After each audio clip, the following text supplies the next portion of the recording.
आज की कहानी का शीर्षक है अनोखा उपहार। एक बार पड़ोसी देश का एक दूत महाराज कृष्णदेव राय के दरबार में आया। वह अपने राजा के संदेश के साथ ढेरों उपहार भी लाया था। विजयनगर में उसका खूब स्वागत और आदर सत्कार किया गया। 3 दिन रुककर जब वह जाने को हुआ तो महाराज बोले, हम तुम्हें कोई उपहार देना चाहते हैं, जो चाहो मांग लो। दूत बड़ा चतुर था।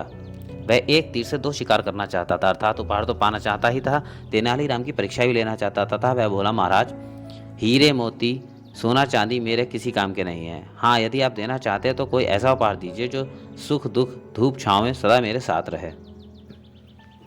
यह सुनकर महाराज चकराए कि ऐसा क्या उपहार दें। उन्होंने आशा से दरबारियों की ओर देखा कि शायद वही कुछ सुझाएं, मगर किसी की बुद्धि में ऐसा उपहार ना आया। तब राजा ने तेनालीराम की ओर देखा। तेनालीराम ने महाराज का आशय समझकर अपने स्थान से उठकर महाराज के सामने हौले से सिर झुकाया। फिर बोला, महाराज, दोपहर को जब ये यहाँ प्रस्थान करेंगे तो वैसा उपहार इनके साथ ही जाएगा।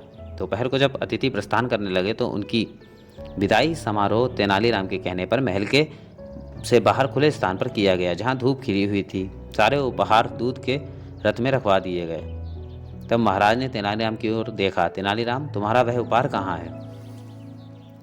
तेनालीराम, महाराज, उपहार तो मैं अतिथि को दे चुका हूँ, जो इस समय भी इनके साथ है, किंतु यह उसे देख ही नहीं पा रहे हैं। इनसे कहें कि पीछे पलटकर धरती की तरफ देखें। दूत ने फौरन पीछे मुड़कर देखा। कहाँ है तेनालीराम जी? मुझे तो दिखाई नहीं दे रहा है।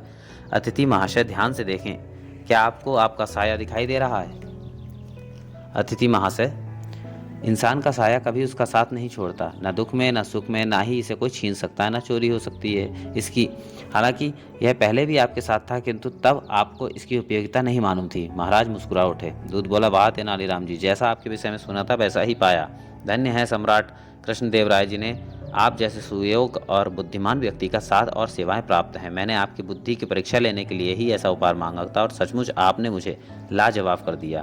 तेनालीराम सिर्फ मुस्कुराकर रह गए। उनसे जलने वाले दरबारी मन ही मन ईर्ष्या से जले जा रहे थे।